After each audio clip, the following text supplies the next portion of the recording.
नमस्कार विद्यार्थियों, Kavya coaching classes गुना के यूट्यूब चैनल पर आपका मैं प्रमोद कुमार हार्दिक स्वागत करता हूं, अभिनंदन करता हूं। साथियों, जैसा कि आपको विदित है कि हिंदी साहित्य इतिहास लेखन की परंपरा के बाद कल पिछली कक्षा में अपन ने सिद्ध साहित्य के वस्तुनिष्ठ प्रश्नों को कंप्लीट कर चुके हैं। सभी को गुड इवनिंग, स्वागत, नमस्कार। आ जाइए नीरज जी, सोनम जी, मोना शर्मा, नीरज, राजकुमार जी, पूजा जी, सभी का हार्दिक स्वागत है। आज की क्लास में आप सभी का हार्दिक स्वागत है। गुड इवनिंग सभी को, नमस्कार। देखिएगा साथियों, पिछली कक्षा में अपन आज अपना जो टॉपिक रहने वाला है वह टॉपिक रहेगा साथियों नाथ साहित्य। हिंदी साहित्य के अपन वस्तुनिष्ठ प्रश्न सोल्व कर रहे हैं और अपना टारगेट एमपी टेट वर्ग 1 और वर्ग 2 को लेकर है। जी राधे राधे, नमस्कार। मेरा प्रणाम स्वीकार करें, मेरा प्रणाम स्वीकार करें। तो आज अपन बात करने वाले हैं यहां से किसके संदर्भ में, तो हम बात करने जा रहे हैं आदिकाल, और आदिकाल में भी हम बात कर रहे हैं नाथ साहित्य को लेकर के। नाथ साहित्य, लेकिन नाथ साहित्य एक चीज मैं पहले सूचित कर देता हूं कि नाथ साहित्य के साथ साथ कुछ प्रश्न सिद्ध और कुछ प्रश्न जैन के भी रहेंगे।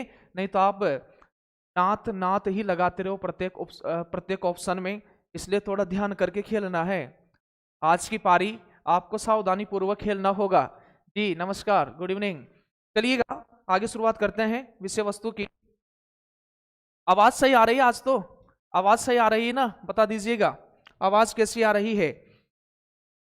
चलिए, आदिकाल नाथ साहित्य की प्रश्नोत्तरी पर अपन चर्चा करने जा रहे हैं। वर्तिका क्लासेज का ऐप आपने डाउनलोड नहीं किया है तो डाउनलोड कर लीजिएगा, और कुछ वहां पर वीडियो डाले हैं, फ्री वीडियो है, कुछ वीडियो आप जाइएगा वहां भी आप देखिएगा चीजों को।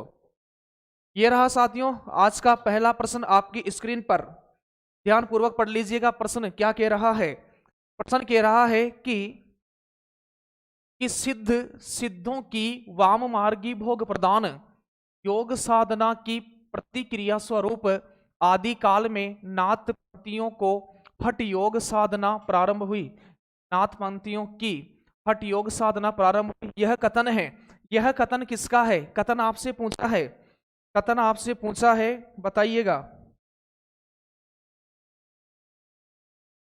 बताइएगा यह कथन किसका है? कि सिद्धों की वाम मार्गी भोग प्रदान योग साधना की प्रतिक्रिया स्वरूप आदि काल में नाथ पंथियों की हठ योग साधना प्रारंभ हुई, यह कथन है। बताइएगा उत्तर।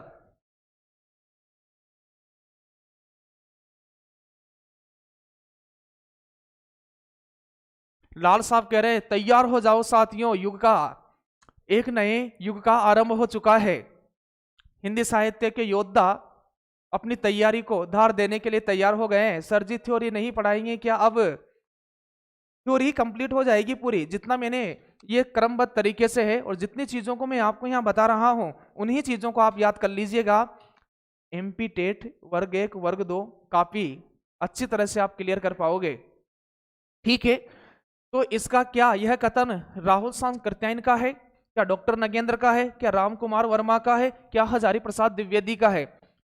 सिद्ध योगी थे या फिर भोगी थे, बताओ। तो आप ध्यान रखिएगा कि भाई सिद्ध और नाथ, सिद्ध और नाथ, तो आप कहोगे सर सिद्ध तो भोगी थे। सिद्ध कैसे थे? सिद्ध भोगी थे। और नाथ कैसे थे? नाथ योगी थे, नाथ योगी थे।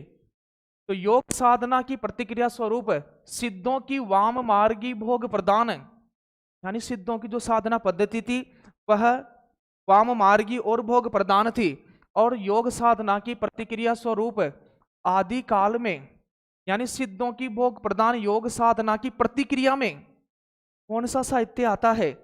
ये कह रहा है कि सिद्धों के बाद कौन सा साहित्य आता है?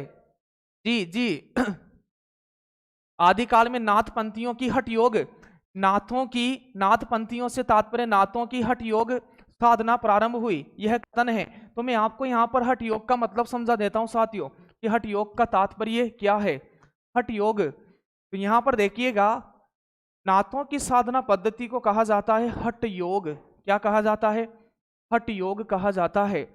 अब यहाँ पर ह और ह से तात्पर्य ध्यान रखना है आपको, सूर्य। ह से तात्पर्य सूर्य है और ठ से तात्पर्य क्या है साथियों? चंद्रमा। तो यहाँ पर सूर्य और चंद्रमा की उपासना से है। ए नाथ नाथ नाथ नाथ नाथ, बताइएगा कितने विद्यार्थी जुड़ चुके हैं? मैं एक बार देख लेता हूं जी। सभी नए विद्यार्थी यदि यूट्यूब पर आए हैं तो आप सभी का स्वागत है, और यदि आपने चैनल को सब्सक्राइब नहीं किया है तो कर लीजिएगा। तो यह कथन साथियों डॉक्टर नगेंद्र का है। किसका है? डॉक्टर नगेंद्र का है। डॉक्टर नगेंद्र बताइएगा इतिहासकार है कि संपादक है? इतिहासकार है, इतिहासकार है या संपादक है? तो आप कहना कि सर डॉक्टर नगेंद्र तो यह तो संपादक है, इतिहासकार नहीं है सर। इनका नामकरण व काल विभाजन सर्वश्रेष्ठ है। चलिए बात करते हैं अगले प्रश्न पर। अगला प्रश्न यह रहा, रचना काल के अनुसार निम्नलिखित कवियों का सही अनुक्रम है। रचना काल के अनुसार निम्नलिखित कवियों का सही अनुक्रम है। अब चार कवि है आपके पास, सरहपा, पुष्पदंत, अद्यमान और लुइपा। चारों ही विकल्प में यही है। बताइएगा इसका आंसर क्या होगा? इसका आंसर क्या होगा? तो मैं आपको बता देता हूं साथियों, मैं आपको बता देता हूं कि सरहपा का जो जन्म हुआ था, सरहपा किस समय के हैं? कि सर सरहपा की बात करें तो सरहपा 769 ईस्वी के हैं। इनका समय जो माना जाता है 769 ईस्वी। सरहपा की बात करें, पुष्पदंत एक पूछा गया है, पुष्पदंत को, पुष्पदंत, और इसके बाद में अद्यमान साथियों, अद्यमान से तात्पर्य क्या है? अद्यमान से तात्पर्य अब्दुर रहमान है। क्या है? अब्दुर रहमान, अब्दुर रहमान है। अद्यमान से तात्पर्य अब्दुर रहमान है। और इनके बाद बात करें लुइपा, तो बताइएगा इनका समय कब का है? इनका समय 8वीं सदी का है। इनका समय कब का है? इनका समय 8वीं सदी का है। कितने विद्यार्थी जुड़ चुके हैं? विद्यार्थियों को बता दीजिएगा कि प्रमोद सर आ चुके हैं। सभी के पास क्लास को शेयर कर दीजिएगा। तो यहां पर जो समय आएगा वह आएगा 10वीं सदी। यहाँ 10वीं सदी है और यहाँ पर 12वीं सदी है। उत्तर आना शुरू हो गया होगा। सर डी, दूसरे का डी। रीना जी, शिवानी यादव जी, बिल्कुल बिल्कुल सही उत्तर आ रहा है आपका। राकेश कुमार मेरोटा 64 जी, धन्यवाद, बहुत बहुत आभार। नीरज जाटव जी का उत्तर आ रहा है डी। आज सक्रियता कम दिख रही है आपकी, आज एक्टिव कम हो आप, थोड़ा सक्रियता लेकर के आओ। मानसिक विकास को बढ़ाना है तो सक्रियता का सिद्धांत आपको अपनाना होगा। उत्तर आना शुरू हो गया है जी। अब आप देखिएगा सरहपा, जी हाँ सरहपा सबसे पहले आएंगे। तो बताओ यहां आ रहे हैं क्या? नहीं आ रहे। यहां आ रहे हैं क्या? नहीं आ रहे। दो ऑप्शन में से बाहर हो गए। अब बचा क और घ, क और घ। तो सरहपा के बाद फिर यहाँ पर पुष्पदंत है। तो ये सरहपा और पुष्पदंत 10वीं सदी के हैं, तो ये नहीं आएंगे यहाँ पर। पुष्पदंत नहीं आने से ये ऑप्शन बाहर हो जाएगा, क्योंकि आप देखिएगा सरहपा और सरहपा के बाद क्या है? लुइपा है। इसलिए उत्तर सही हो जाएगा घ। क्या उत्तर सही हो जाएगा? ऑप्शन नंबर डी, घ उत्तर सही हो जाएगा। बढ़ते हैं नेक्स्ट प्रश्न की ओर। अगला प्रश्न यह है साथियों, मैं चाहता हूं कि अपना जो ये 1 घंटे का समय है ज्यादा से ज्यादा प्रश्न हो पाए, इसलिए मैं आपके कमेंट को थोड़ा मैं कोशिश कर रहा हूं कि ज्यादा से ज्यादा प्रश्न हो पाए। थोड़े क्वेश्चन टफ है सर आज, अरे नहीं है, वो कुछ ऐसे प्रश्न डाल दिए हैं कि जो आने के चांस हैं।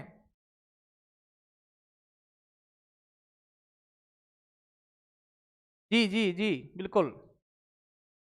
अगला प्रश्न देखिएगा, नाथ साहित्य की कौन सी विशेषता नहीं है? ये आ गया, ये आ गया, लड्डू प्रश्न आ गया। गटक जाना है, इसको गटक जाना है सीधे के सीधे ही, बताइएगा। तब तक मैं बता देता हूं कि नाथ साहित्य की कौन सी विशेषता नहीं पूछा है। नहीं, क्या कुंडलिनी जागरण है, क्या अष्टांग योग साधना है, क्या वैष्णव शक्ति की उपासना है, क्या अनद्धनाद है, क्या अनद्धनाद है, बताइएगा। 3 का सी है, सीमा जी कह रही है 3 का सी है, कविता जी कह रही है सी है, सोनम रघुवंशी सी, नीरज जी सी, अंजलि रघुवंशी डी ऑप्शन बता रही है। देखिएगा, कुंडलिनी जागरण यदि आपसे पूछा जाए कि नाथ साहित्य की विशेषता, नहीं पूछा है यहां पर, नहीं है, तो कुंडलिनी जागरण तो है, कुंडलिनी जागरण तो है। आपको पता है, आपको पता है कि कुंडलिनी, कुंडलिनी मूलाधार चक्र पर आधारित होती है। किस चक्र पर आधारित होती है? कुंडलिनी आपको पता है कि सर्पिलाकार आकृति में होती है और 60 चक्रों का भेदन करती जाती है। कितने चक्रों का? 60 चक्रों का भेदन करती जाती है। और 60 चक्र किसकी आकृति के होते हैं? कमल की आकृति के होते हैं। 60 चक्र साधना, जब यह कुंडलिनी ऊर्ध्वमुखी होकर के, ऊर्ध्वमुखी होकर के जब यह ऊपर जाती है, यहां पर कौन सी नाड़ी है? कि सर सुषुम्ना नाड़ी है, यहां पर सुषुम्ना नाड़ी है यहां पर।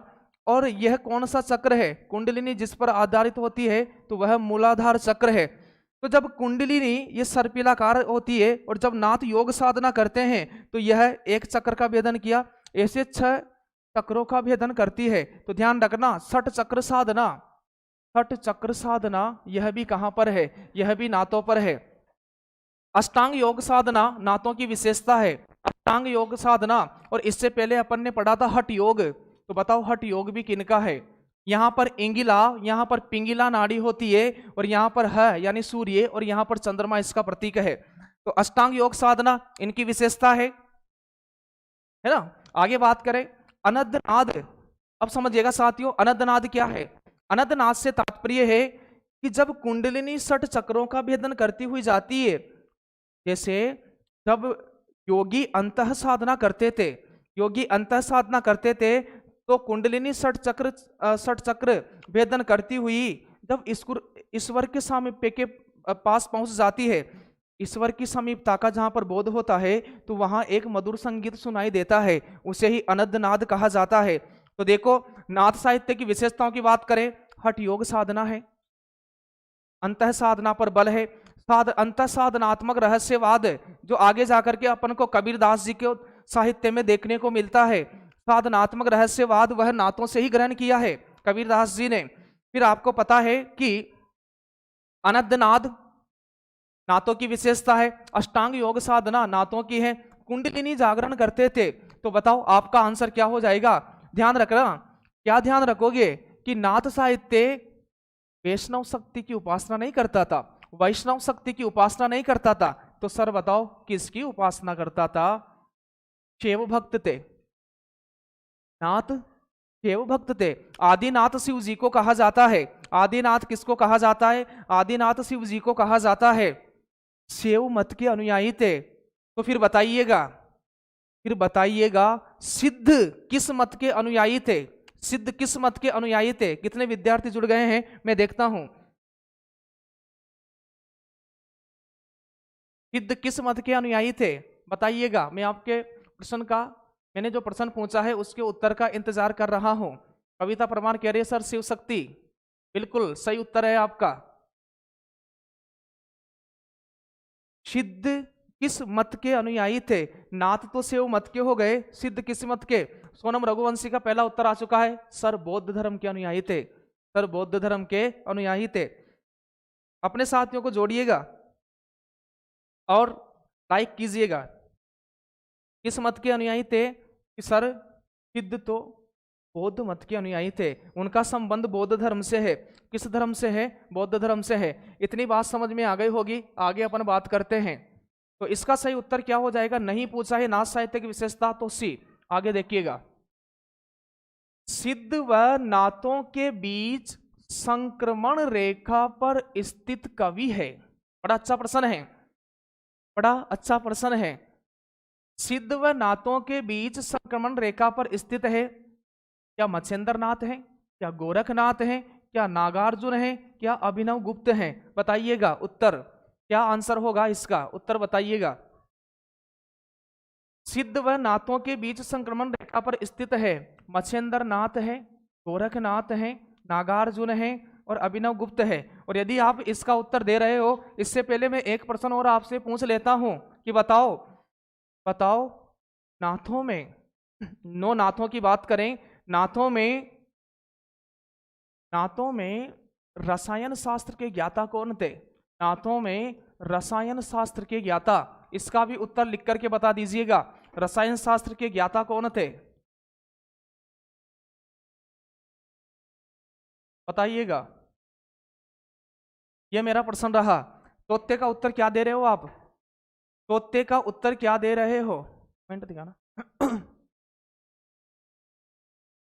तोते का उत्तर मत्स्येंद्र नाथ आ गया है।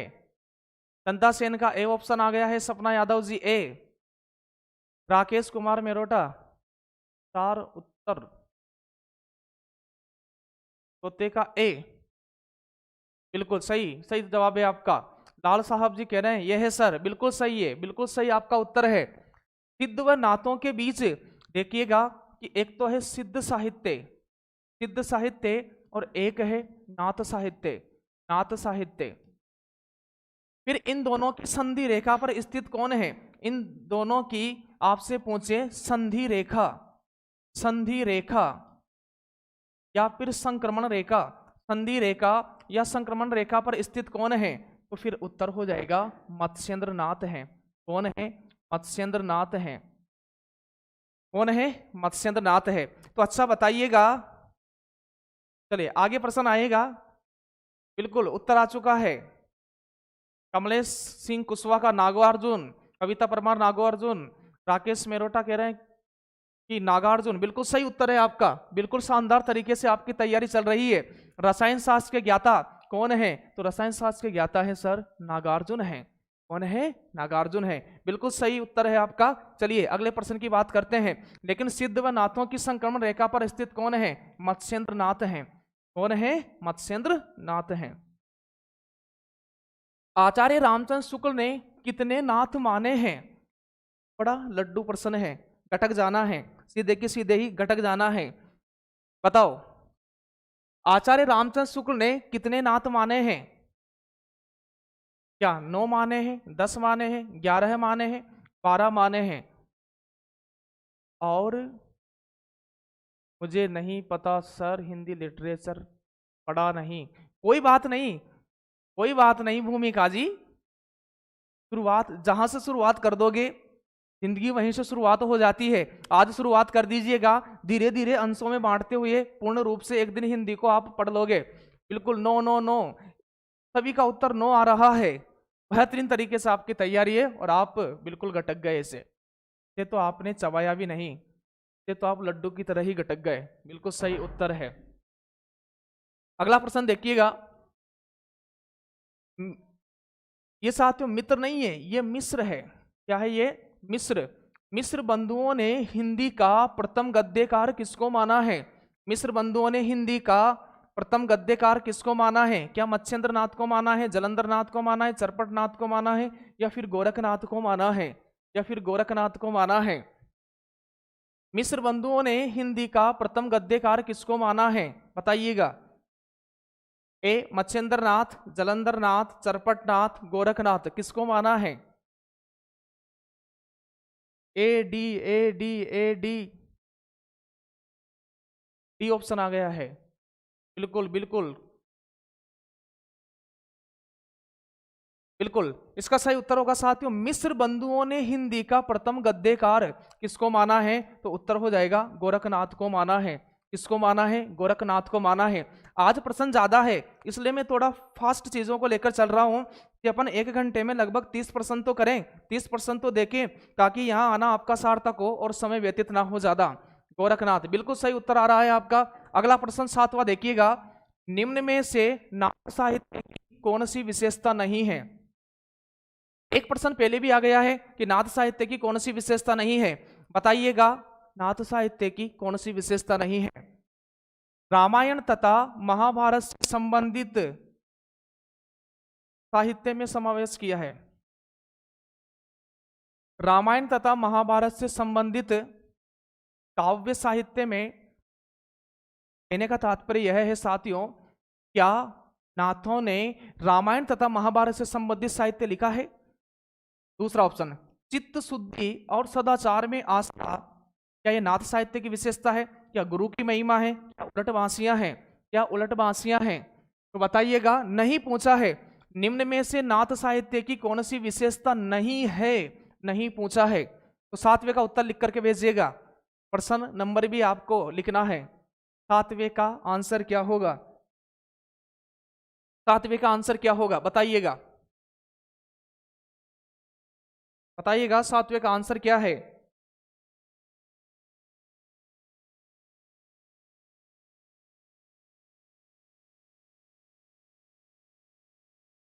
क्या बोली और करे है क्या? नहीं, 7वें का पूछ रहा हूं। लाल साहब, शानदार क्लास सर, मजा आ रहा है, मजा आ रहा है तो साथियों तक भी फैला दो, फैला दो इसको सब जगह।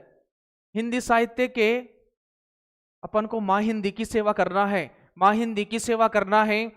तो हिंदी, हिंदी सेवा भावी हिंदी के पुजारियों को इकट्ठा करना होगा। 7वें का D D D C C D, yorker ball मिल गए आपको, ये यॉर्कर बॉल है। दिव्या चतुर्वेदी का ऑप्शन आ रहा है ए। ममता का सर डी होगा, यहां फंस गए आप। सपना शर्मा कह रही सर ए।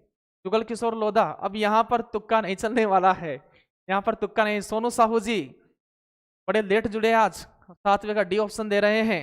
देखो, नाथ साहित्य की विशेषता नहीं है। देखिएगा, रामायण और महाभारत आपको पता है ये नाथ की नहीं है, ये जैन साहित्य की विशेषताएं हैं। किस साहित्य की विशेषताएं हैं? जैन साहित्य की। आप देखिएगा, पौम चरिव रचना आपको पता है, पौम चरिव रचना, पौम चरिव रचना किसकी है? तो आप कहोगे सर स्वयंभू की है, स्वयंभू की रचना है। क्या वर्णन है? राम कथा का वर्णन है। तो फिर बताओ, रामायण से संबंधित महाकाव्य जैनों ने लिखा है, सबसे ज्यादा प्रामाणिक साहित्य भी जैनों का है। और महाभारत, जैनों ने ही महाभारत या कृष्ण से संबंधित साहित्य भी लिखा है, महाभारत या कृष्ण से संबंधित साहित्य भी लिखा है। महाभारत या कृष्ण से संबंधित साहित्य भी लिखा है। और जो महाभारत और कृष्ण से संबंधित साहित्य लिखा गया है उसे ही तो जैन साहित्य में क्या कहा जाता है साथियों? उसे कहा जाता है हरिवंश पुराण कहा जाता है। क्या कहा जाता है? हरिवंश पुराण कहा जाता है। क्या कहा जाता है? हरिवंश पुराण कहा जाता है। तो बताओ इसका आंसर क्या होगा? इसका आंसर होना है, इसका आंसर क्या होना है? ए नहीं पूछा है। अगला प्रश्न देखिएगा, अगला प्रश्न देखिएगा, पुष्पदंत की वह कौन सी रचना है? पुष्पदंत की वह कौन सी रचना है जिसमें 24 तीर्थंकरों के जीवन चरित्र का वर्णन मिलता है?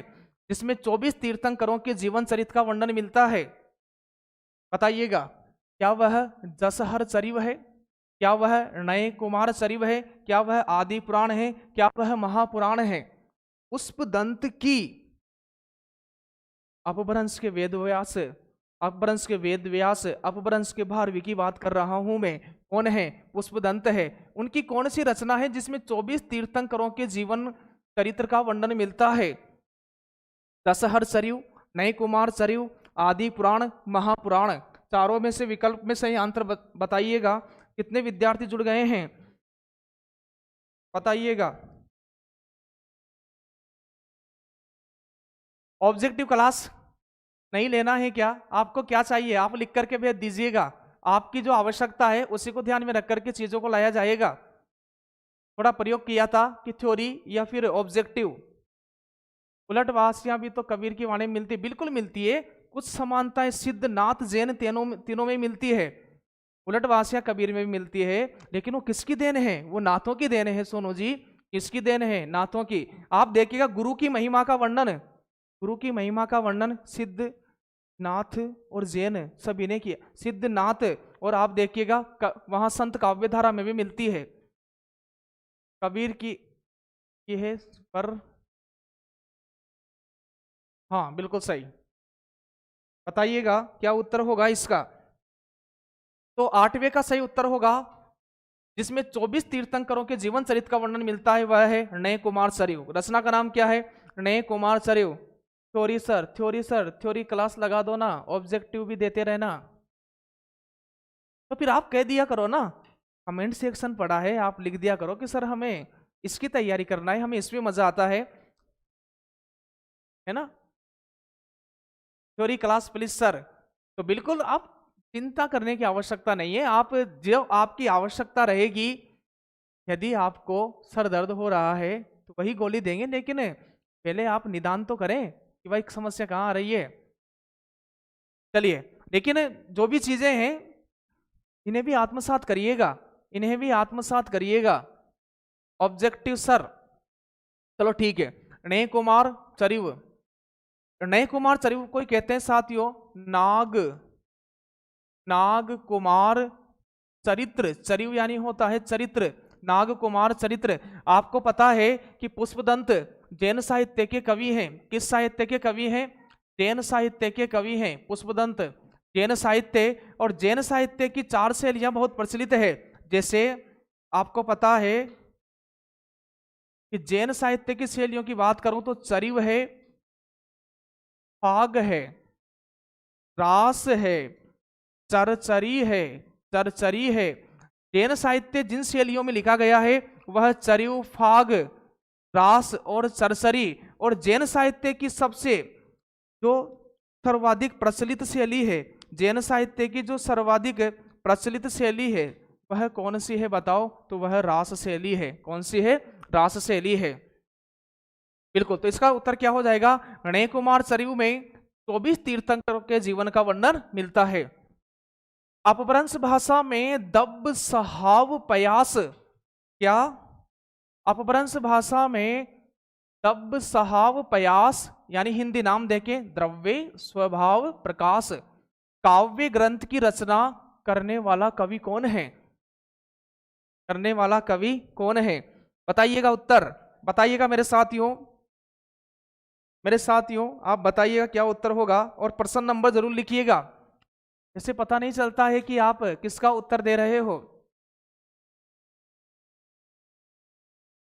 ऑब्जेक्टिव के लिए साथियों थ्योरी कंप्लीट होना चाहिए, बिना थ्योरी कंप्लीट किए ऑब्जेक्टिव समझ में नहीं आना है। लेकिन आप याद करने की कोशिश करो कि क्या है। जी बिल्कुल, एक उत्तर आ रहा है, लेकिन किसका उत्तर आ रहा है? क्या 8वें का है, 9वें का है, 10वें का है? प्रश्न नंबर जरूर लिखिएगा। अपभ्रंश भाषा में दब, सहाव, पयास, द्रव्य, स्वभाव, प्रकाश काव्य ग्रंथ की रचना करने वाले कवि कौन है? हेमचंद्र, शालिभद्र सूरी, देवसेन और लक्ष्मीधर। बताइएगा कौन है? कौन है बताओ?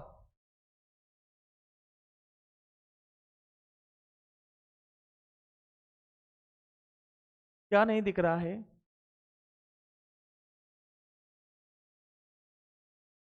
नब्बे का एक उत्तर आ रहा है, सी उत्तर आ रहा है, एक उत्तर आ रहा है, सी उत्तर आ रहा है। नब्बे का सी, नब्बे का सी। पनो भी लाला, नब्बे का सी उत्तर बता रहे हैं। राकेश दामोद बी, 9 का 3। कविता परमार जी, देखिएगा हेमचंद्र की बात करें तो हेमचंद्र को क्या कहा जाता है? कि सर हेमचंद्र को अपभ्रंश का पाणिनि कहा जाता है। क्या कहा जाता है? अपभ्रंश का पाणिनि। अपभ्रंश का पाणिनि किनको कहा जाता है? हेमचंद्र। हेमसिद्ध शब्दानुशासन का याद है ना आपको? शालिभद्र सूरी, शालिभद्र सूरी आपको पता है कि गणपति चंद्र गुप्त ने गणपति चंद्र गुप्त ने हिंदी का पहला कवि किसको माना है? शालिभद्र सूरी को माना है। देवसेन, देवसेन की रचना का नाम क्या है बताइएगा? देवसेन की रचना का नाम साथियों है श्रावकाचार। क्या है? देवसेन की रचना का नाम श्रावकाचार है, जिसे हिंदी की प्रथम रचना माना जाता है। हिंदी की प्रथम रचना यानी हिंदी की पहली रचना कौन सी है? तो श्रावकाचार है। इसमें श्रावक धर्म का वर्णन मिलता है। इसमें श्रावक धर्म के जो गृहस्थ जीवन का वर्णन मिलता है कि किस प्रकार से गृहस्थ जीवन यापन करते थे। बिल्कुल। कब लिखी गई है श्रावकाचार? कब लिखी गई है? तो आप कहोगे सर 933 ईस्वी में लिखी गई है। सन भी आपको याद करना है, सन भी याद करना है। उत्तर आ गया है। पूजा प्रजापति जी कह रही है 933 ईस्वी। बिल्कुल सही सन बताया है, 933 में लिखी थी। हाँ बिल्कुल सही लिखी थी। अब आप देखिएगा 90 का सही उत्तर, अधिकतर विद्यार्थियों ने सही उत्तर दिया है कि दब साहब पयास यानी द्रव्य स्वभाव प्रकाश जो लिखी है वह देवसेन ने लिखी है। देवसेन ने लिखी साथियों। लेकिन हिंदी की पहली रचना श्रावकाचार को माना जाता है जो देवसेन ने लिखी है। कब लिखी है? 933 ईस्वी में लिखी है। जबकि हिंदी के पहले कवि कौन है? सरहपा। हिंदी के पहले कवि सरहपा है। कौन मान रहे हैं? राहुल सांकृत्यायन। कौन मान रहे हैं? राहुल सांकृत्यायन। बिल्कुल आपका उत्तर सही है। रीना जी, राजकुमार बिलाला, शिवानी यादव, बिल्कुल सही उत्तर है आपका। संघर्ष जारी है, संघर्ष जारी है साथियों, करते रहिएगा। एक दिन मंजिल को उसकी औकात दिखाना है, एक दिन मंजिल को उसकी औकात दिखाना है। संघर्ष तो करना पड़ेगा, पसीना बहाना पड़ेगा। पसीना मैं कहता हूं कि पसीने की स्याही से जो लिखते हैं अपने इरादों को, पसीने की स्याही से जो लिखते हैं अपने इरादों को, उनके मुकद्दर के पन्ने कभी कोरे नहीं हुआ करते। उनके मुकद्दर के पन्ने कभी कोरे नहीं हुआ करते। संघर्ष करना ही पड़ेगा। ना संघर्ष हो ना तूफान हो तो क्या मजा है जीने में। ना संघर्ष हो ना तूफान हो तो खाक मजा है जीने में। जब बड़े बड़े तूफान ठहर जाते हैं, जब आग लगी हो सीने में। तो आग है, इस आग को जलाइएगा। ये जो क्रांति है, जो सिलेक्शन की जिद है, जो ठाना है, उस जिद को पूरा करना है, उस जिद को पूरा करना है। उत्तर आपका बिल्कुल सही आ रहा है, देवसेन। देखिएगा, सहजयान संप्रदाय के प्रवर्तक थे। ध्यान पूर्वक सुनिएगा, महत्वपूर्ण प्रश्न है। सहजयान संप्रदाय के प्रवर्तक थे गोरखनाथ, सरहपा, सहजोबाई, इनमें से कोई नहीं। सहजयान संप्रदाय के प्रवर्तक थे। देखो साथियों, आपको पता है कि जब अपन पढ़ते हैं बौद्ध धर्म, और बौद्ध धर्म आपको पता है कि बौद्ध धर्म की 2 शाखाएं हैं, और 2 शाखाओं का नाम मैं आपको लिखूं तो हीनयान, आगे जाकर के बौद्ध धर्म 2 शाखाओं में बट गया था, हीनयान और महायान। महायान से जो शाखा निकली उस शाखा का नाम है मंत्रयान। कौन सी शाखा है? मंत्रयान। और मंत्रयान से जो शाखा निकली उस शाखा का नाम है वज्रयान। उस शाखा का नाम है वज्रयान। और फिर वज्रयान से जो शाखा निकली वह शाखा है सहजयान। और सहजयान का जो विकसित रूप हमें कहाँ देखने को मिलता है? हमें नाथ साहित्य में या नाथ पंथ में देखने को मिलता है। तो इस प्रकार से है। सहजयान संप्रदाय के प्रवर्तक कौन है? अपन इसकी बात कर रहे हैं, सहजयान के प्रवर्तक कौन है। लेकिन आपसे पूछा जाए कि बताओ सिद्धों का संबंध किससे है, यदि आपसे पूछा जाए साथियों कि सिद्धों का संबंध किससे है, सिद्धों का संबंध किससे है, तो आप कहना कि यह वज्रयान शाखा से है। किससे है? वज्रयान शाखा से है। यह बौद्ध धर्म का ही विकसित रूप है। वज्रयान शाखा से सिद्धों का संबंध है, जबकि सहजयान शाखा के प्रवर्तक आपसे पूछा जाए तो आपका उत्तर हो जाएगा सरहपा। बताओ सरहपा की रचना कौन सी है? सरहपा की रचना कौन सी है? सरहपा। तो बताओ सरहपा ने जो रचना लिखी है वह दोहा कोश लिखी है। कौन सी रचना लिखी है? दोहा कोश रचना लिखी है। इतनी बात समझ में आ गई क्या? ये चीजें समझ में आ गई क्या? बिल्कुल। ये क्रम आपको ध्यान रखना है, क्योंकि आगे जाकर के ये प्रश्न बन सकता है कि भाई नाथ जो पंथ है वह किनका विकास से आया है? तो यह सिद्धों से ही निकला है। किससे निकला है? सिद्धों से। आगे बात करते हैं। बिल्कुल, बहुत सारे विद्यार्थी अब लगभग पुराने अपने साथी मेरे मित्र पूरे विद्यार्थी आ चुके हैं। कहाँ गए थे आप इतने समय से? आप मुझे बताइएगा, मैं कब से आपका इंतजार कर रहा था।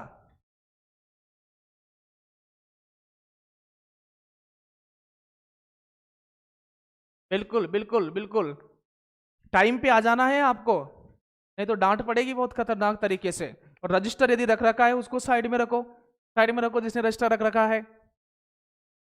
दोहा कोस दोहा कोस दोहा कोस, बिल्कुल बिल्कुल। और कल अपन ने पढ़ा था, जी बिल्कुल, दोहा कोस। सर 10वें का सही उत्तर, 10वें का सी सहजो भाई। शिवानी यादव जी क्या कह रहे हो आप? 10वें का सही उत्तर नहीं होगा सहजो भाई।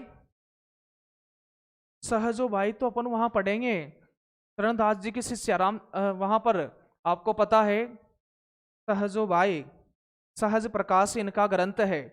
और इन्होंने एक लाइन कही है कि यह संसार मिथ्या है, यह संसार झूठा है। क्या कहती है सहजो भाई? कुटुंब संगाती बीच में आदि अंत नहीं होई, बीच मिलही बीच ही गए सहजो साथ न कोई। ये ऐसा संसार है साथियों, इस संसार में कोई साथ नहीं देने वाला है, बीच में मिलेंगे। कुटुंब संगाती बीच में आदि अंत नहीं हुई, आदि और से अंत तक कोई साथ नहीं जाने वाला है, और बीच मिलही बीच ही गए सहजो साथ न कोई। सहजो भाई ने, सहजो भाई ने इस संसार को मिथ्या बताया है, झूठा बताया है, बिल्कुल। मैं तो कब से हूं सर, आपको थोड़ी डांटा है, तो बाद में आए हैं ना, पता नहीं कहाँ कहाँ घूम रहे थे। हाँ, खाना खाने गए होंगे किसी शादी में, नए कपड़े पहन करके, पता है। तो बताओ सहजयान संप्रदाय के प्रवर्तक, तो सहजयान संप्रदाय के प्रवर्तक कौन है? सरहपा है। अगला प्रश्न देखिएगा, नाथ साहित्य का आरंभकर्ता किसे माना जाता है? बताइएगा, नाथ साहित्य का आरंभकर्ता किसे माना जाता है? क्या नेमिनाथ को माना जाता है, मत्स्येंद्र नाथ को माना जाता है, गोरखनाथ को माना जाता है, आदिनाथ को माना जाता है? आदिनाथ कौन है? ये तो शिव हैं। फिर अपन गोरखनाथ या फिर मत्स्येंद्र नाथ, मत्स्येंद्र नाथ के बारे में अभी अपन जान चुके हैं कि यह सिद्ध और नाथ साहित्य के बीच की कड़ी है। यह सिद्ध और नाथ साहित्य को जोड़ने वाली कड़ी कौन है? ये तो मत्स्येंद्र नाथ है। कौन है? मत्स्येंद्र नाथ हैं। बताइएगा 11वें का उत्तर का मैं इंतजार। 11वें का 2, कविता जी कह रही 11वें का 2 मत्स्येंद्र नाथ, 3 गोरखनाथ। आशा जी का उत्तर आया है अभी तो, पूजा प्रजापति कह रहे हैं कि 3 उत्तर है सर। राधिका धाकड़ जी 11वें का 2 उत्तर बता रही हैं। बिल्कुल, देखिएगा गोरखनाथ उत्तर आ गया है। देखिए इसका सही उत्तर होगा नाथ साहित्य का आरंभकर्ता। नाथ साहित्य का आरंभकर्ता साथियों, यूं कहूं मैं सीधा सीधा कि बताओ नाथ साहित्य के प्रवर्तक कौन है, तो आपका उत्तर हो जाएगा गोरखनाथ है। क्या है? गोरखनाथ है। अगला प्रश्न देखिएगा, प्रश्न पूछा गया है, यह पुरानी परीक्षाओं में आया है कि 84 सिद्धों में बहुत से कछुए, कमार, धोबी, डोम, कहार, लकड़हारे, दर्जी तथा बहुत से शूद्र कहे जाने वाले लोग थे। अतः जाति पाति के खंडन खंडन तो वे आप ही थे। यानी इन्होंने जो जाति पाति का खंडन किया है, ये तो खुद इन्होंने ही किया है। यह पंक्तियां किसकी है? यह पंक्तियां किसकी है? तो यह प्रश्न आपने नया पढ़ा होगा। हाँ, दिखने में थोड़ी समस्या हो रही है। देखो कल पीपीटी बहुत शानदार आएगी, कल बहुत अच्छी चीज़ों को मैनेज कर लिया है, क्योंकि अभी तो ऑफलाइन क्लास खत्म होने के बाद ही खुद ही टाइप करके और जल्दबाजी में आपके पास में आते हैं, यहाँ उपस्थित होते हैं। तो धीरेन्द्र वर्मा का है, हजारी प्रसाद द्विवेदी का है, रामचंद्र शुक्ल का है, परशुराम चतुर्वेदी का है। 12वें का उत्तर लिख के भेज दीजिएगा। 12वें का उत्तर क्या होगा बताइएगा, तो मैं बता देता हूं। यह उत्तर, इसका उत्तर हो जाएगा रामचंद्र शुक्ल। रामचंद्र शुक्ल बिल्कुल सही, बिल्कुल शानदार उत्तर आ रहा है। अगला प्रश्न देखिएगा, पहले जैसे गाथा या गाहा कहने से प्राकृत का बोध होता था, वैसे ही पीछे दोहा या दूहा कहने से अपभ्रंश या लोक प्रचलित काव्य भाषा का बोध होने लगा। पंक्तियां किस आलोचक की है? पंक्तियां किस आलोचक की है बताइएगा। 13वें का उत्तर बताइएगा क्या होगा। इतने विद्यार्थी जुड़े हो और लाइक इतने कम, इतने विद्यार्थी जुड़े हो, बताइएगा। उत्तर आना शुरू हो गया है। 12वें का 3, 12वें का 3, 12वां तो निकल गया, आप बिल्कुल कह रहे हो, रामचंद्र शुक्ल उसका उत्तर है। तो बताओ 13वें का भी उत्तर क्या है? 13वें का भी उत्तर, ये परिभाषाएं इंपॉर्टेंट थी इसलिए मैं आपके सामने लेकर के आया हूं कि पहले जैसे गाता या गाह कहने से प्राकृत का बोध होता है, प्रश्न ऐसे भी पूछा जाता है कि बताओ गाहा या गाथा कहने से किस भाषा का बोध होता है? तो फिर प्राकृत का बोध होता है। किसका बोध होता है? प्राकृत का। और दोहा या दूहा कहने से किसका बोध होता है? तो फिर अपभ्रंश का बोध होता है। या लोक प्रचलित काव्य भाषा का बोध होने लगा, पंक्तियां किस आलोचक की है? तो उत्तर हो जाएगा रामचंद्र शुक्ल की है। बिल्कुल सही उत्तर आपका आ रहा है।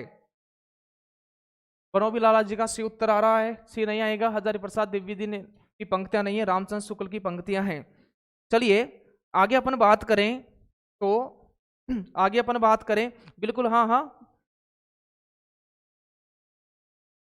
देखिएगा, सर्वाधिक चरित काव्य किस साहित्य के अंतर्गत रचे गए? ध्यान पूर्वक पढ़िएगा, बहुत अच्छा प्रश्न है। सर्वाधिक चरित काव्य किस साहित्य के अंतर्गत रचे गए? जैन साहित्य, सिद्ध साहित्य, नाथ साहित्य, रासो साहित्य, बताइएगा। सर्वाधिक चरित्र काव्य, किसी के चरित्र पर जो सर्वाधिक काव्य लिखे गए, बताइएगा इसका उत्तर क्या होगा? सर मैं आ गया, बिल्कुल आपका स्वागत है। विजय जी आपका स्वागत है, बिल्कुल आप आ गए हैं, आपका स्वागत है।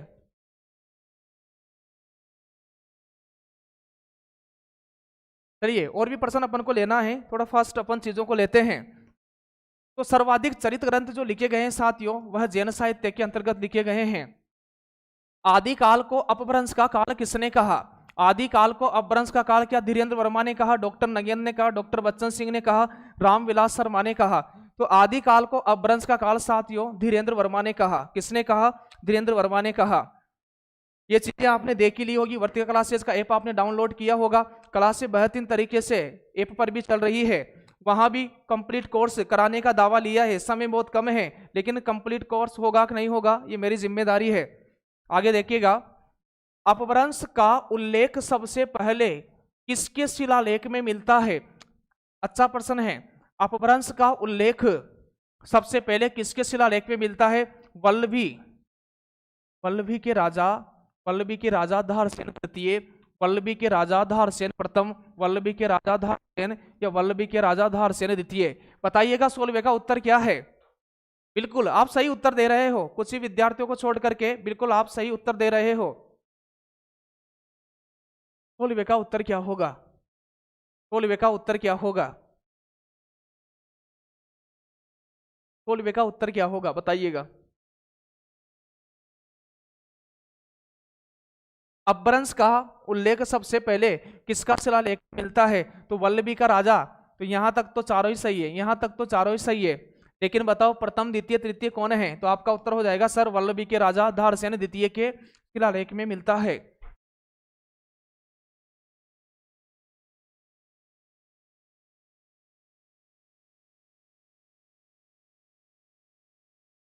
सोलवे का 4, 16वें का 3 है, नहीं पता सर, कोई बात नहीं, उत्तर ये रहा वल्लभी के राजा धारसेन द्वितीय।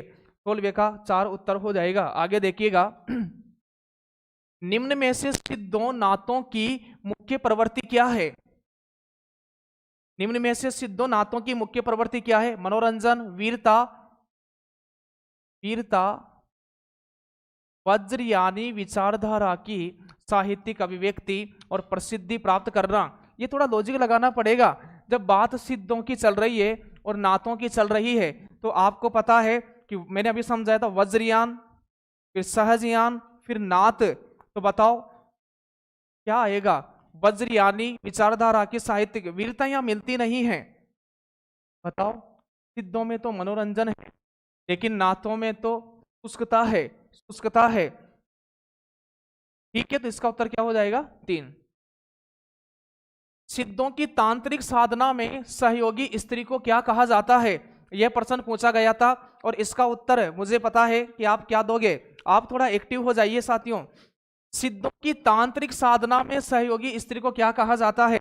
एक बार यह प्रश्न पूछा गया था और मुझे पता है इसका उत्तर आप क्या दोगे। इसका उत्तर आप कहोगे सर महामुद्रा कहा जाता है। साधना के मार्ग में प्रयुक्त नारी संसर्ग, एक ही बात है सर, यह भी तो वही बात है। साधना के मार्ग में प्रयुक्त, साधना के मार्ग में प्रयुक्त नारी संसर्ग, साधना के मार्ग में प्रयुक्त नारी संसर्ग महामुद्रा है। तो सिद्धों की तांत्रिक साधना में सहयोगी स्त्री को क्या कहा जाता है? बिल्कुल साथियों पता है कि महामुद्रा कहा जाता है। लेकिन यह प्रश्न एक बार आ चुका है, मैं बताऊं कहां आया था। यह प्रश्न आया था हरियाणा टीजीटी में। कितने विद्यार्थी हैं? जी बिल्कुल, यह आया था हरियाणा टीजीटी में और इसका उत्तर यहाँ पर सभी था। लेकिन आप देखिएगा कि सिद्धों में जो महामुद्रा के रूप में नारियों का नाम मिलता है, भैरवी मिलता है और क्या मिलता है? योगिनी मिलता है और क्या मिलता है? डाकिनी मिलता है। यह नारियों के नाम मिलते हैं। लेकिन यहाँ पर भैरवी है, डोमिनी है, महामुद्रा, तो इसका उत्तर क्या माना था? सभी इसका उत्तर माना था। क्या माना था? सभी। डी इसका उत्तर हो जाएगा। आगे देखिएगा, नाथपंथियों की हठ योग साधना का सूत्रपात किसकी प्रतिक्रिया से हुआ? नाथपंथियों की हठ योग साधना का सूत्रपात किसकी प्रतिक्रिया से हुआ? सेवों की मंत्र साधना से, शक्तों की सिद्ध साधना से, सिद्धों की भोग प्रदान वाम मार्गी योग साधना से, सिद्धों की तंत्र मंत्र साधना से। बताइएगा कि नाथपंथियों में जो हठ योग आया है का सूत्रपात किसकी प्रतिक्रिया से हुआ? किनकी प्रतिक्रिया से हुआ? तो नाथ बाद में आए और उससे पहले कौन आए? उससे पहले सिद्ध आए हैं। जी बिल्कुल बिल्कुल। 19वें का उत्तर बताइएगा। 19वें का उत्तर क्या होगा बताइएगा? तो उत्तर हो जाएगा कि सिद्धों की भोग प्रदान, सिद्ध भोगी थे और नाथ योगी थे। तो सिद्धों की भोग प्रदान वाम मार्गी योग साधना से आया है। क्या आया है? हठ योग आया है। अगला प्रश्न देखिएगा, ओघड़ पंथ का संबंध किससे है? ओघड़ पंथ का संबंध किससे है? जैन संप्रदाय से, नाथ संप्रदाय से, रसिक संप्रदाय से, वैष्णव मत से। आप देखिएगा कि नाथ पंथ को क्या क्या कहा जाता है? नाथ पंथ को यदि आपसे पूछ ले कि बताइए नाथ संप्रदाय पुस्तक किसने लिखी है, आपसे यह पूछ ले कि नाथ संप्रदाय पुस्तक किसने लिखी है, तो आपका उत्तर हो जाएगा साथियों हजारी प्रसाद द्विवेदी। क्या हो जाएगा? हजारी प्रसाद द्विवेदी। हजारी प्रसाद द्विवेदी ने नाथ संप्रदाय को, नाथ पथ को क्या कहा? तो हजारी प्रसाद द्विवेदी ने इसे अवधूत मत कहा है। क्या कहा है? इसे अवधूत मत कहा। और इसे क्या कहा? इसे योग मत कहा। अवधूत मत कहा, इसे योग मत कहा। योग मत, या इसे अपन कह दें कि अवधूत मार्ग कहा, अवधूत मार्ग कहा। और इसे ही क्या कहा? इसे ही ओघड़ पंथ कहा। तो ओघड़ पंथ का संबंध किससे है? तो नाथ संप्रदाय से है। किससे है? नाथ संप्रदाय से है। ओघड़, इसको अवधूत मत भी कहा जाता है, योग मत भी कहा जाता है, अवधूत मार्ग भी कहा जाता है। देखिएगा तो आप उत्तर लगा लीजिएगा, इसका दूसरा विकल्प सही होगा। नाथ संप्रदाय को ओघड़ पंथ कहा जाता है और ओघड़ पंथ का संबंध नाथों से है। आगे देखिएगा, अवधूत मत अभी मैंने बता दिया है। अवधूत मत ये भी किसका है? नाथ संप्रदाय का है। यह शानदार प्रश्न है। गोरख जगायो जोग और भक्ति, भक्ति भगायो भोग, यह किस कवि की पंक्ति है? बताइएगा यह किस कवि की पंक्ति है? क्या रैदास की है, कबीरदास जी की है, गोरखनाथ जी की है, या तुलसीदास जी की है? बताइएगा यह किसकी पंक्ति है?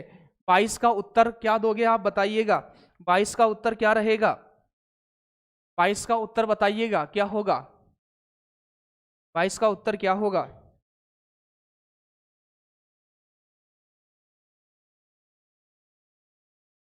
बताइएगा 22 का उत्तर क्या होगा? इसका शाब्दिक अर्थ में बताऊं कि सर शाब्दिक अर्थ क्या है? कि गोरखनाथ ने लगा दिया। योग, योग से तात्पर्य क्या है? योग, आपको पता है कि योग यानी अपन नाथ साहित्य से पहले सिद्ध साहित्य पढ़ते हैं। सिद्ध साहित्य भोगी थे, नाथ योगी थे। तो जो भोगी थे सिद्ध साहित्य, उस भोग को भगा दिया है और उस भक्ति में योग को लेकर आए हैं, उस भक्ति में योग को लेकर आए हैं। गोरखनाथ की है सर? नहीं, तुलसीदास को कहना पड़ा, तुलसीदास को कहना पड़ा कि गोरखनाथ ने गोरख जगायो जोग, गोरखनाथ ने भक्ति में जोग यानी योग का प्रवर्तन किया है। भक्ति में योग कौन लेकर आए? गोरखनाथ लेकर आए। लेकिन किसको भगा दिया? भोग को भगा दिया। आपको पता होगा ना साथियों कि सिद्ध क्या थे? सिद्ध भोगी थे। और आपको पता है कि गोरखनाथ के गुरु कौन थे? गोरखनाथ के गुरु मत्स्येंद्र नाथ थे। गोरखनाथ के गुरु मत्स्येंद्र नाथ थे। इन्हें सिद्धों और नाथों के बीच की कड़ी कहा जाता है। और गोरखनाथ ने क्या कहा था? डाग मछंदर गोरख आयो, डाग मछंदर गोरख आयो। यानी इनके गुरु जो मत्स्येंद्र नाथ थे, क्या कह रहा हूं मैं, ध्यानपूर्वक सुनिएगा कि मत्स्येंद्र नाथ का एक पैर सिद्ध साहित्य में था। ये पहले क्या थे? पहले सिद्ध थे, बाद में क्या हो गए? बाद में यह योग पंथ में चले गए, बाद में योगी हो गए। लेकिन आप देखिएगा कि एक शिष्य अपने गुरु को कहां से? सिद्धों से निकाल करके, भोग प्रदान जीवन से निकाल करके और योग साधना की ओर प्रवृत्त कर देता है। वह कौन थे? वह गोरखनाथ थे। क्या कहा था? जाग मछंदर गोरख आयो, जाग मछंदर गोरख आयो। तो गोरखनाथ जी ने अपने गुरु मत्स्येंद्र नाथ को सिद्धों से किसमें परिवर्तित कर दिया? योगियों में। तो गोरख जगायो जोग भक्ति भगायो भोग, इसका उत्तर होगा साथियों तुलसीदास जी को कहना पड़ा। किसको कहना पड़ा? तुलसीदास जी को, कि गोरखनाथ ने जो भोग प्रदान साधना थी उसको भगा करके योग का संचार किया है। ध्यान रख लीजिएगा। इसका उत्तर आ गया है क्या समझ में? इसका उत्तर समझ में आ गया है क्या? अगला प्रश्न देखिएगा। गोरखवाणी किस आलोचक का संपादित ग्रंथ है? साथियों गोरखवाणी का संपादन किया है पीताम्बर दत्त बड़थवाल ने। किसने किया है? पीताम्बर दत्त बड़थवाल ने किसका संपादन किया? तो गोरखवाणी का संपादन किया। सर गोरखवाणी में क्या है? गोरखनाथ की रचनाएं हैं, गोरखनाथ की रचनाएं हैं। किसकी रचनाएं हैं? गोरखनाथ की रचनाएं हैं। फिर बताइएगा कि पीताम्बर दत्त बड़थवाल ने गोरखनाथ की कितनी रचनाएं मानी हैं? गोरखनाथ की कितनी रचनाएं मानी हैं? तो आपका उत्तर हो जाएगा साथियों कि इन्होंने गोरखनाथ की 14 रचनाएं मानी हैं। एक दो प्रश्न और ले लेते हैं थोड़ा जल्दी। तो बताओ इसका उत्तर क्या हो गया था? इसका उत्तर डॉक्टर पीताम्बर दत्त बड़थवाल इसका उत्तर हो गया था। आगे देखिएगा। नाथ पंथ या नाथ संप्रदाय के सिद्ध मत, सिद्ध मार्ग, योग संप्रदाय, अवधूत मत एवं अवधूत संप्रदाय नाम भी प्रसिद्ध है। यह कथन किस विद्वान का है? आज परिभाषाएं ज्यादा ले ली इसलिए आप थोड़े उदास होंगे। उदास नहीं होना है, चीजों को भी समय है, अपन और अच्छा कर सकते हैं। उदास आपको नहीं होना है।